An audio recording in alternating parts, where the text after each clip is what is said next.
तो क्लास 12 के लिए जो वीडियो है काफ़ी इंपॉर्टेंट है, क्योंकि आज के इस वीडियो में मैं कक्षा 12 के विद्यार्थियों के लिए यूपी बोर्ड एग्जाम 2022 का इंग्लिश का क्वेश्चन पेपर आपको सॉल्यूशन के साथ स्पष्ट करने वाला हूं और इस पेपर को भी आपको समझाने वाला हूं कि किस तरह से जो है क्वेश्चन पूछा गया है और इनके आंसर को कैसे आप लिखेंगे। ठीक है, तो देख सकते हैं यह पेपर का आपको इंटरफेस कुछ इस तरह से देखने को मिल रहा है। यहाँ पर निर्देश है दिया गया कि प्रारंभ के जो 15 मिनट क्वेश्चन पेपर पढ़ने के लिए विद्यार्थियों के निर्धारित है, और दूसरा निर्देश है कि सारे क्वेश्चन आपको करने अनिवार्य हैं, और तीसरा यहाँ पर जो निर्देश दिया गया है कि जो प्रश्न जितने अंक का है उसके सामने जो है अंकित किया गया है। इसके बाद सेक्शन ए से जो है क्वेश्चन पेपर आपका स्टार्ट हो रहा है। ठीक है, सेक्शन ए में जो है रीडिंग से संबंधित प्रश्न है, और रीडिंग से संबंधित प्रश्न होता है तो इसका मतलब यह क्लियर है कि आपकी रीडिंग स्किल कितनी अच्छी है, पढ़ने की क्षमता कितनी अच्छी है, इसी को चेक करने के लिए क्वेश्चन पूछा जाता है। तो इसमें पहला क्वेश्चन देख सकते हैं, कह रहा है कि read the following passage carefully and answer the questions that follow. यानी कह रहा है कि जो आपको यहाँ पर पैसेज नीचे दिखाई दे रहा है इसे आपको सावधानी पूर्वक पढ़ना है, और पढ़ने के बाद जो नीचे प्रश्न आएंगे उन प्रश्नों का उत्तर आपको देना है। ठीक है, इसी पैसेज के आधार पे। तो देखिए यहाँ पर सबसे पहले जब भी आप पैसेज आपको मिले, अगर आपको नहीं पता कि पैसेज को ऐसे सॉल्व करते हैं तो इस टॉपिक पर मैंने वीडियो बनाया, आपका जरूर जाकर नॉलेज बीम एप्लीकेशन पर देखें। पूरा वहाँ पर आपका इंग्लिश का प्रिपरेशन कराया गया, पूरा वहाँ से आप जो है इंग्लिश का नोट्स पीडीएफ के रूप में डाउनलोड कर सकते हैं हमारे नॉलेज बीम एप्लीकेशन से। लिंक वीडियो को डिस्क्रिप्शन में जरूर जाएँ, और हमारे टेलीग्राम चैनल को जाएंगे तो वहाँ पर भी आपको क्लियर हो जाएगा कैसे आपको डाउनलोड करना है। लिंक वीडियो को डिस्क्रिप्शन में है। तो चलिए मैं आपको सबसे पहले बताता हूँ कि जब भी आपको अनसीन पैसेज मिले तो आप पहले उसे पढ़कर उसका अर्थ निकालने का प्रयास करें, उसे समझने का प्रयास करें। जैसे life is not a bed of roses, यानी जीवन एक फूलों की सेज नहीं है, अर्थात जीवन आरामदायक नहीं है। बट बल्कि अ बेड ऑफ थॉर्न्स, बल्कि कांटों का एक सया है या कांटों का एक बिस्तर है, अर्थात मुसीबतों का एक क्या है, बिस्तर है। इसके बाद आगे करा है it is full of dangers, या खतरों से भरा है, एंड डिफिकल्टीज, और कठिनाइयों से। तो इट किसके लिए आया है, जीवन के लिए, अर्थात जीवन खतरों और कठिनाइयों से भरा है। इसके बाद देखिए they have to be overcome, उनको जीतना है, उनको दे किसके लिए आया है, डेंजर्स और डिफिकल्टी के लिए, अर्थात उनको जीतना है। ओवरकम मतलब जीतना। If we are to succeed, यदि हम सफल होना चाहते हैं इन लाइफ मतलब जीवन में, यदि हम जीवन में सफल होना चाहते हैं तो हमें उन्हें क्या करना है, जीतना है। In the race of life, जीवन के लाइफ में यानी जीवन के रेस में या दौड़ में, we should not be afraid, हमें भयभीत नहीं होना चाहिए। ऑफ द रिस्क मतलब खतरे का, यानी जीवन के दौड़ में हमें खतरों से भयभीत नहीं होना चाहिए, फिर डरना नहीं चाहिए। विच इज बट नेचुरल, जो कि होते हैं, बट नेचुरल केवल स्वाभाविक, यानी जो कि केवल स्वाभाविक रूप से होते हैं। बट मतलब केवल। सक्सेस इन एनी वर्क, यानी किसी भी काम में सफलता, इन लाइफ मतलब जीवन, यानी जीवन में किसी भी काम में सफलता, गोज टू दोज पर्सन, उन व्यक्तियों को जाता था तो उन व्यक्तियों को प्राप्त होता है, हु वेलकम रिस्क, जो कि खतरे का स्वागत करते हैं। यानी जीवन में किसी भी काम में सफलता उन व्यक्तियों को प्राप्त होता है जो कि खतरे का स्वागत करते या खतरे का सामना करते हैं, यानी खतरे का सामना करने के लिए तैयार रहते हैं। Science would not have made such wonderful achievement, science मतलब विज्ञान, वुड नॉट हैव मेड नहीं बनाया होता, सच वंडरफुल अचीवमेंट ऐसे आश्चर्यजनक उपलब्धियों को, यानी विज्ञान ने ऐसे आश्चर्यजनक उपलब्धियों को प्राप्त नहीं किया होता। इफ यदि अवर साइंटिस्ट, यदि हमारे वैज्ञानिकगण हैड नॉट रिस्क्ड, यानी खतरा नहीं लिए होते, दियर लाइफ्स अपने जीवनों का, यदि हमारे वैज्ञानिकगण अपने जीवन का एंड कंफर्ट और अपने सुखों को खतरे में न डाले होते, अगर खतरे में अपने जीवन और अपने सुखों को न डाले होते तो विज्ञान के आश्चर्यजनक जो उपलब्धियां हैं वह जो है नहीं हो पाता। ठीक है, इसके बाद देखिए आगे क्या है, the more difficult a work is, the more difficult जितना कठिन अ वर्क इज एक कार्य होता है, द हार्डर उतना ही कठोर, शुड बी अवर एफर्ट्स हमारे प्रयास होने चाहिए, टू परफॉर्म इट इसे करने के लिए, परफॉर्म मतलब करना, यानी जितना अधिक कठिन एक कार्य होता है इसे करने के लिए हमारा उतना ही अधिक कठोर प्रयास होना चाहिए। Life is not a smooth selling, यानी जीवन एक स्पष्ट रूप से सेलिंग तैरता नहीं, अर्थात जीवन एक स्मूथ चलता नहीं है या फिर बहुत ही स्पष्ट रूप से चलता नहीं है। पेटी डिफिकल्टीज फ्राइटेन अ वीकर, पेटी डिफिकल्टीज यानी छोटी मोटी कठिनाइयाँ, फ्राइटनिंग मतलब डरा देती हैं, और वीकर मतलब एक कमजोर हृदय वाले को, हर्ट मतलब हृदय, यानी छोटी मोटी कठिनाइयाँ एक कमजोर हृदय वाले को डरा देती हैं। हु इज नॉट प्रिपेयर, जो कि तैयार नहीं रहता है, टू टेक अ रिस्क यानी खतरा उठाने के लिए, खतरा मोल लेने के लिए, यानी छोटी मोटी मुसीबतें एक कमजोर हृदय वाले को डरा देती हैं या डरा देती हैं। Who is not prepare to take a risk, जो कि खतरे को लेने के लिए तैयार नहीं होता है। But brave heart achieve fame, लेकिन बहादुर हृदय अर्थात बहादुर व्यक्ति अचीव फेम प्रसिद्धि अचीव प्राप्त करते हैं, एंड आनर और सम्मान को, बिकॉज क्योंकि दे इंजॉय टेकिंग रिस्क, क्योंकि वे मुसीबतों को लेने का आनंद उठाते हैं या आनंद लेते हैं, अर्थात वे मुसीबतों को उठाने का आनंद लेते हैं, इसलिए जो है बहादुर हृदय वाले व्यक्ति प्रसिद्धि और सम्मान को प्राप्त करते हैं। इन शॉर्ट, संक्षिप्त में, रिस्क ब्रिंग सक्सेस यानी रिस्क मतलब खतरा, ब्रिंग्स सक्सेस सफलता लाता है, एंड वर्क मिरेकल्स और कार्य चमत्कार लाता है। तो यह देखिए मैंने आपको अच्छे से स्पष्ट किया कि कैसे आपको जो है पहले अर्थ समझ लेना है, तो आप अपने शब्दों में जल्दी जल्दी समझेंगे, या मैंने आपको थोड़ा सा स्पष्ट करने के लिए टाइम लिया, ठीक है। इसके बाद देख सकते हैं इससे संबंधित पहला क्वेश्चन पूछ रहा है, हाउ इज मैंस लाइफ, मनुष्य का जीवन कैसा होता है। तो मनुष्य का जीवन कैसा होता है, तो साफ साफ यहाँ पर देख सकते हैं, life is not a bed of roses but a bed of thorns, यानी मनुष्यों का जीवन जो है फूलों का एक सेज नहीं होता बल्कि कांटों का एक सेज होता है, और यह किससे भरा होता है, डेंजर और डिफिकल्टीज से भरा होता है।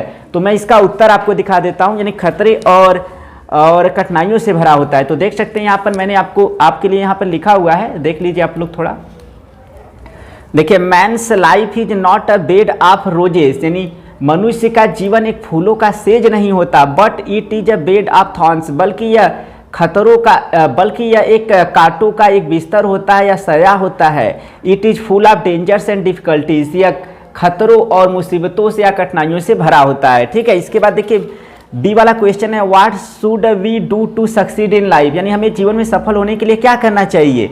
तो यहाँ पर देखिए मैंने लिखा है द डेंजर्स एंड डिफिकल्टीज, यानी कि देखिए यहाँ पर मैंने बताया था ना, दे किसके लिए आया है, डेंजर्स के और डिफिकल्टीज के लिए। तो यहाँ पर हम लिखेंगे दे की जगह dangers and difficulties have to overcome, यानी कि डेंजर खतरे और कठिनाइयों को जीतना है यदि हम लोग जीवन में सफल होना चाहते हो। तो यहाँ पर देखिए मैंने लिखा है the dangers and difficulties have to be overcome if we are to succeed in life, ठीक है, आप लोग समझ गए होंगे। इसके बाद अगला जो क्वेश्चन है, हु आर फ्राइटनेड बाय फेटी डिफिकल्टीज, यानी छोटे मोटे कठिनाइयों से या मुसीबतों से कौन फ्राइटनेड डर जाते हैं। तो यहाँ पर देखेंगे साफ साफ आपका लिखा है, यहाँ पर आप देख सकते हैं फेटी डिफिकल्टीज फ्राइटनेड अ वीकर हार्ट, किसे डरा देती है, एक कमजोर हृदय वाले व्यक्ति को। Who is not prepare to take a risk, जो कि खतरा लेने के लिए तैयार नहीं होता। तो यहाँ पर देख सकते हैं, यहाँ पर मैंने लिखा है, देखिए फेटी डिफिकल्टीज फ्राइटनेड, तो फेटी डिफिकल्टीज मतलब छोटी मोटी मुसीबतें, फ्राइटनेन मतलब डरा देती हैं। देखिए यहाँ पर साफ साफ लिखा है फ्राइटेन, तो यहाँ पर देखिए ईडी रहेगा, क्योंकि वर्ब का फॉर्म भी हम लोग चलाएंगे, तो यहाँ पर ईडी लगा देते हैं। तो देखिए फेटी डिफिकल्टीज मतलब तुच्छ यानी छोटी मोटी मुसीबतें, फ्राइटनेन मतलब डरा देती हैं, वीकर हार्ट एक कमजोर हृदय वाले को, he is not prepare to take a risk, जो कि खतरा लेने के लिए तैयार नहीं होता।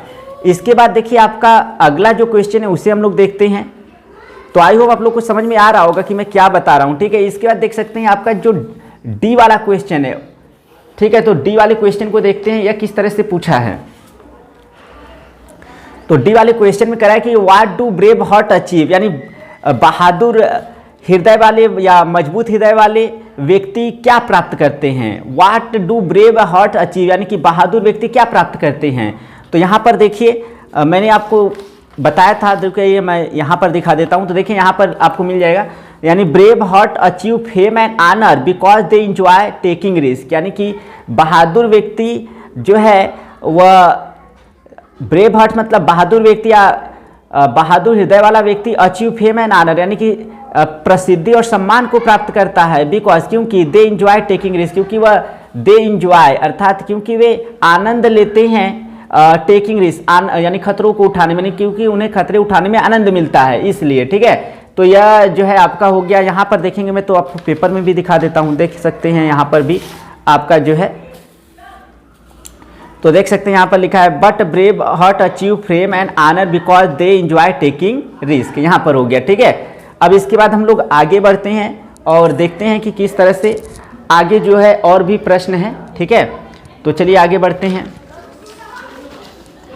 अब इसके बाद देख सकते हैं ई वाला क्वेश्चन कह रहा है कि which word in the passage. अब देखिए जब आपका ई वाला क्वेश्चन स्टार्ट होगा तो ई वाले क्वेश्चन में आपको कोई छाट कर नहीं लिखना है, बल्कि आपको एक एक शब्द लिखना होगा। देखिए यहाँ पर कह रहा है कि which word in the passage is the opposite of artificial, यानी आर्टिफिशियल का इस गद्यांश में कौन सा शब्द विपरीत है। तो इस गद्यांश में आर्टिफिशियल का विपरीत क्या है, तो आर्टिफिशियल मतलब क्या होता है, आप लोग जानते हैं कि आर्टिफिशियल मतलब जो होता है वह होता है आपका कृत्रिम। तो यहाँ पर साफ साफ देख सकते हैं कि यहाँ पर नेचुरल आया है जो कि प्राकृतिक होता है, तो यह जो है इसका अपोजिट है। तो देखिए मैंने यहाँ पर आपको लिखकर दिखाया है नेचुरल। ठीक है, तो यह इस तरह से। इसके बाद हम लोग फिर से देखते हैं पेपर को, तो यहाँ पर देख सकते हैं पेपर, तो यहाँ पर देखिए कह रहा है कि which word in the passage means fear, यानी कि इस गद्यांश में किसका अर्थ, यानी किस शब्द का अर्थ भय है। तो इस गद्यांश में ही किस शब्द का अर्थ भय है, तो यहाँ पर देखिए गद्यांश हम खोलते हैं फिर से, तो यहाँ पर देखेंगे तो आपको जो है अफ्रेड देखने को मिल जाएगा। देखिए यहाँ पर अफ्रेड, तो ये इसका भी अर्थ जो है भय होता है। तो यह आपका क्लियर हो गया कि अफ्रेड ही आपको लिखना है। तो देखिए यहाँ पर मैंने लिखकर आपको दिखाया हुआ है, देख लीजिए आप लोग। तो अफ्रेड दूसरे का देख सकते हैं, यहाँ पर अफ्रेड मैंने लिखा है। ठीक है, इसके बाद यहाँ पर देख सकते हैं आपका तीसरा क्वेश्चन कह रहा है right the adjective form of miracle, यानी मिरेकल का आपको जो है एडजेक्टिव फॉर्म लिखना है। तो मिरेकल का जो है एडजेक्टिव फॉर्म आपको अपने से लिखना है मिरकुलस, तो यह जो है एडजेक्टिव फॉर्म है मिरेकल का। ठीक हो गया क्लियर आप लोग का।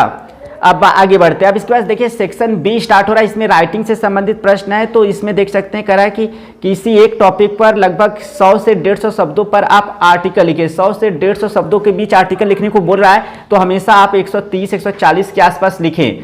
तो राइजिंग प्राइस यानी मूल्य वृद्धि पर लिखना है, या सोशल इविल सामाजिक बुराई पर लिखना है, या इंपॉर्टेंस ऑफ गेम्स यानी खेलों के महत्व पर आपको लिखना है।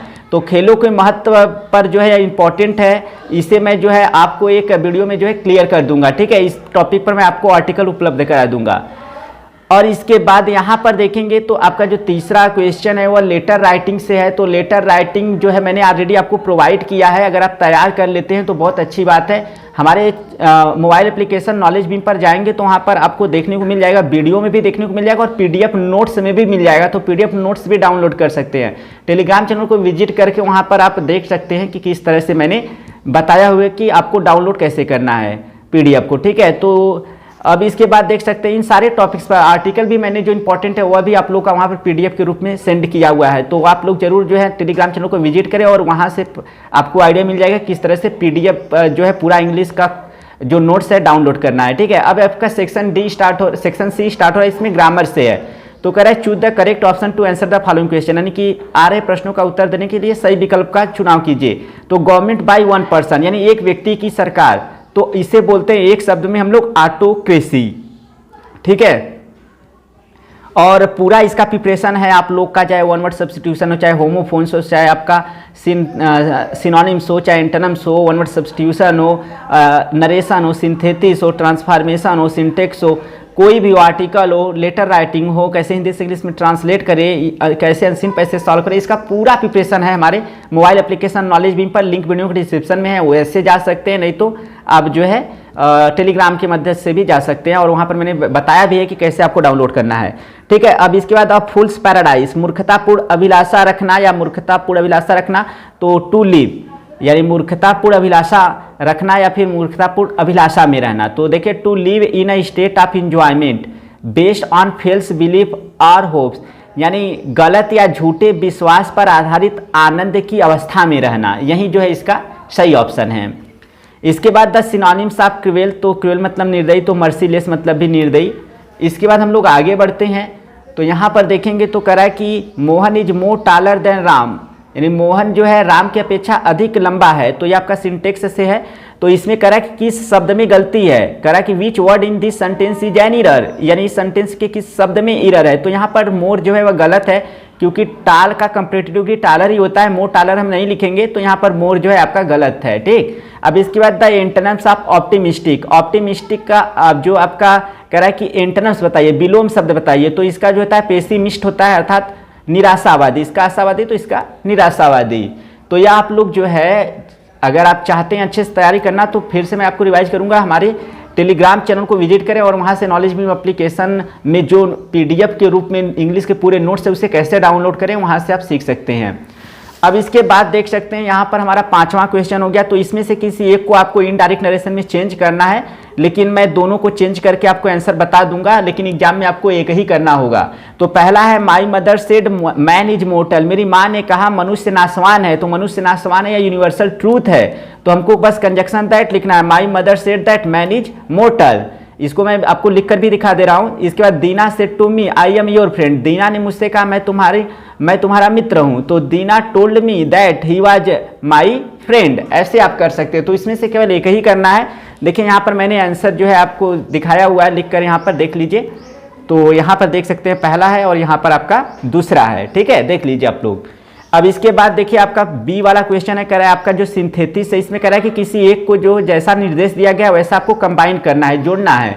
तो पहले वाले को जो है कॉम्प्लेक्स सेंटेंस में आपको कंबाइन करना है। तो कॉम्प्लेक्स सेंटेंस में कंबाइन, अगर आपको कॉम्प्लेक्स सेंटेंस के बारे में नहीं पता है या सिंथेसिस बिल्कुल भी नहीं जानते तो आप हमारे वीडियो को देखकर बहुत आसानी से सीख सकते हैं। पूरा कंप्लीट मैंने प्रिपरेशन कराया हुआ है, ठीक है। बिल्कुल भी आप जो इधर उधर भटक रहे हैं, बिल्कुल भी आपको भटकने की जरूरत नहीं है। केवल नॉलेज बीम एप्लीकेशन को प्ले स्टोर से इंस्टॉल कीजिए, रजिस्टर कीजिए और वहां से पूरा नोट्स और वीडियो पूरा मिल जाएगा आपको एक ही जगह। और इसके बाद देख सकते हैं इसको जो हमें कॉम्प्लेक्स सेंटेंस में बनाना है। तो कह रहा है ओविंग टू हिज इलनेस, अपनी बीमारी के कारण ही could not go to college, वह कॉलेज न जा सका, यानी वह कॉलेज न जा सका क्योंकि वह बीमार था। बस आप बिकॉज लगा दीजिए कंजक्शन और कॉम्प्लेक्स सेंटेंस बन जाएगा।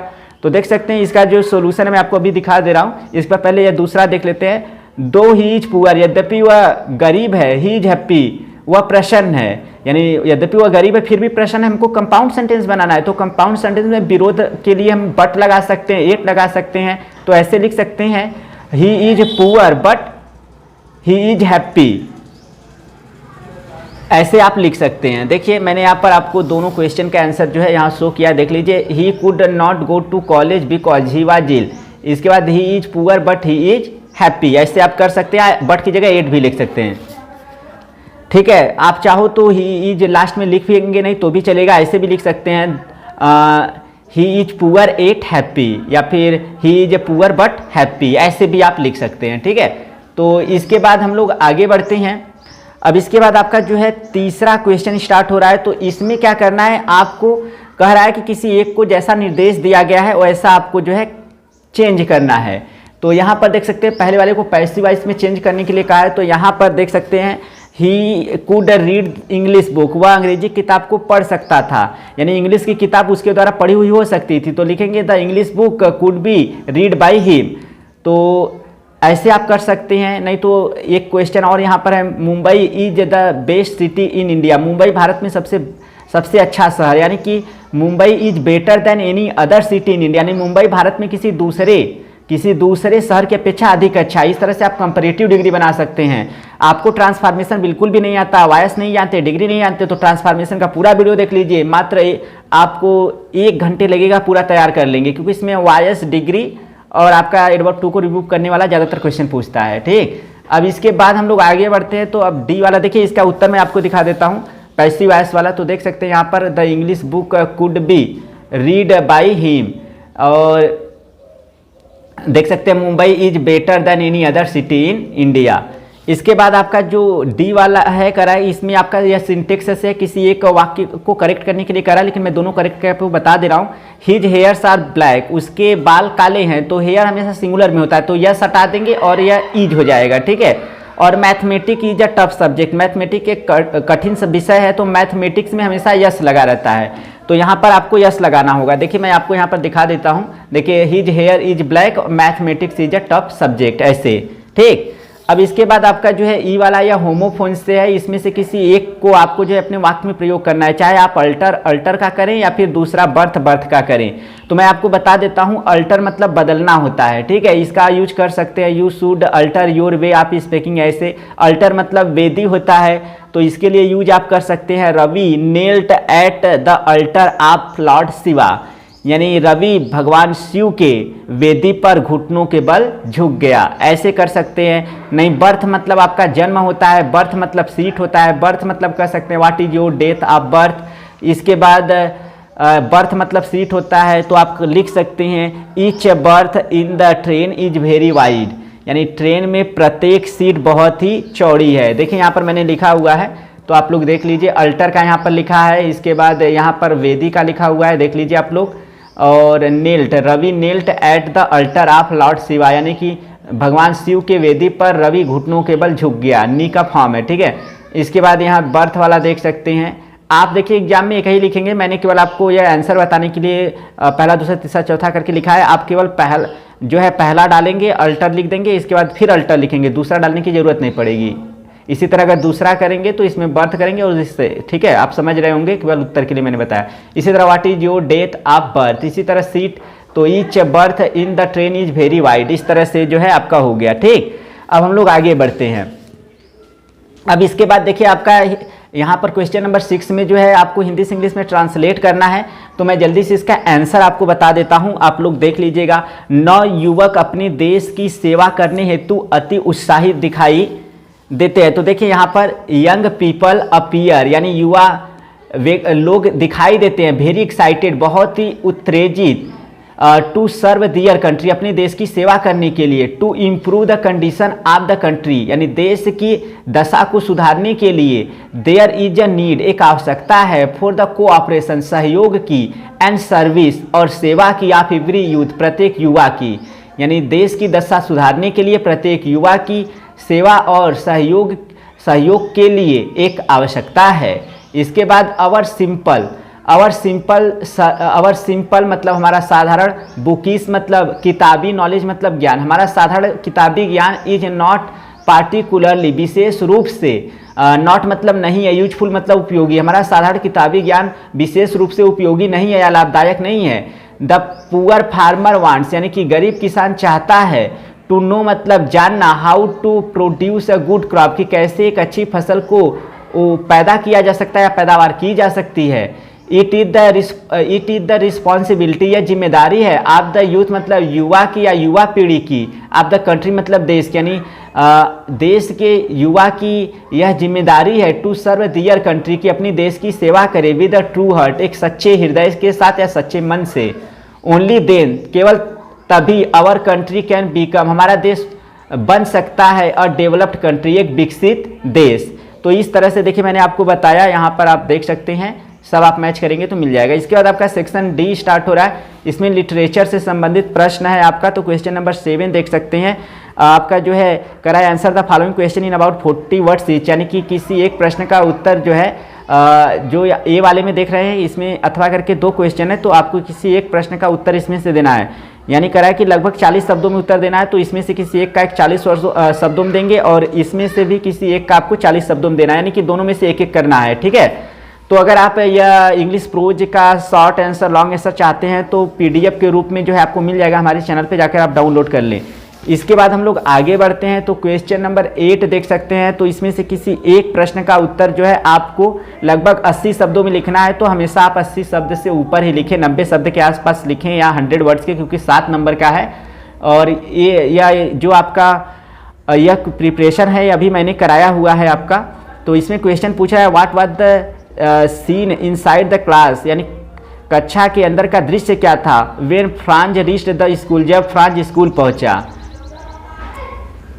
अब इसी तरह देख सकते हैं बी वाला क्वेश्चन पूछा है what condition compelled Saheb to wonder, यानी कौन सी या क्या परिस्थितियां साहिब को मजबूर कर दी, टू वंडर मतलब भटकने के लिए, in the street of Delhi, यानी दिल्ली की गलियों में, फॉर रग पिकिंग्स, यानी कूड़ा बीनने के लिए, यानी किन परिस्थितियों ने साहिब को दिल्ली की गलियों में कूड़ा बीनने के लिए कूड़ा बीनने के लिए बीनने के लिए घूमने को मजबूर कर दी, ये आपको बताना है। तो इस सब का प्रिपरेशन जो है हमारे मोबाइल एप्लीकेशन नॉलेज बीम पर है, आप जाकर टेलीग्राम चैनल पे जो है उसे ज़रूर विजिट करें टेलीग्राम चैनल को हमारे, और वहाँ से पता करें कि कैसे आपको PDF डाउनलोड करना है, ठीक है। अब इसका क्वेश्चन नंबर 9 है, तो इसमें क्या है, read the following struct carefully and answer the questions that follow. ये आपको स्ट्रक्ट दिखाई दे रहा है, यानी आपको ये निचोड़ दिखाई दे रहा है किसी कविता का, यानी पोयम का, जो कि आपके इंग्लिश पोइट्री से है। तो यहाँ a thing of beauty is a joy for ever, यानी एक सुंदरता की वस्तु सदैव के लिए आनंद होती है। इट्स लवलीनेस इंक्रीजेज, इसकी मधुरता बढ़ती जाती है। It will never pass into nothingness, यह कभी लुप्त नहीं होता है। But will keep a bower quiet for अस,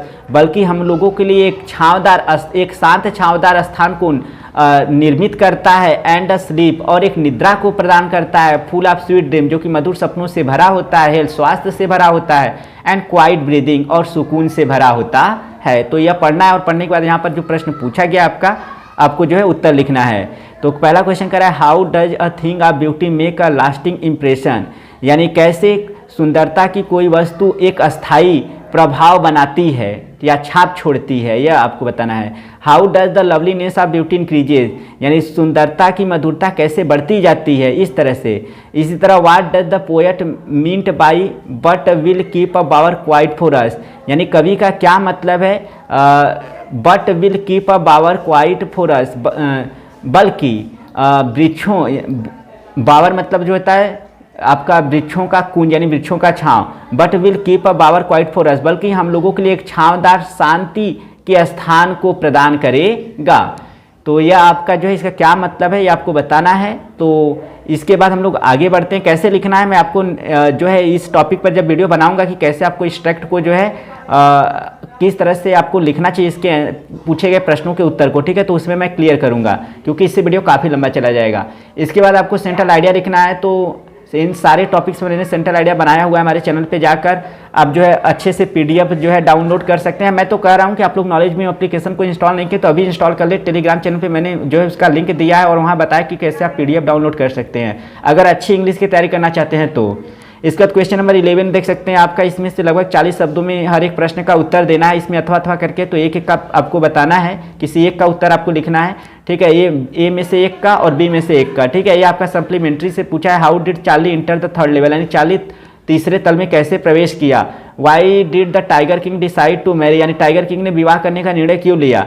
और बी वाले में आपका क्वेश्चन है why was Derry impressed by Mr Lamb, यानी डेरी मिस्टर लैम द्वारा क्यों प्रभावित हो गई।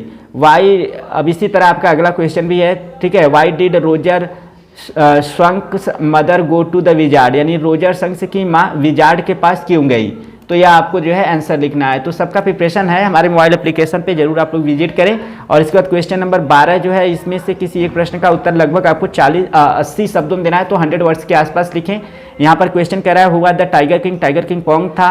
Why was he named at the tiger king, उसका टाइगर किंग के रूप में नाम क्यों पड़ा। इसके बाद वाई डिड शाम बाई ओल्ड करेंसी ऑफ $800, यानी श्याम ने पुराने, वाई डिड शाम ने क्यों खरीदा ओल्ड करेंसी, यानी कि पुरानी मुद्राएं ऑफ $800, $800 की, यानी $800 की शाम ने पुरानी मुद्राओं को क्यों खरीदा। What did he do with it, उसने इसके साथ क्या किया। तो स्टूडेंट्स यह था आपका यूपी बोर्ड एग्जाम 2022 का कक्षा 12 के विद्यार्थियों के लिए इंग्लिश का पेपर, जिसे मैंने आपको स्पष्ट किया काफ़ी हद तक आंसर के साथ, और आपको पेपर भी स्पष्ट किया। अगर आपको अच्छा प्रिपरेशन करना है इंग्लिश का तो हमारे चैनल के साथ बने रहें।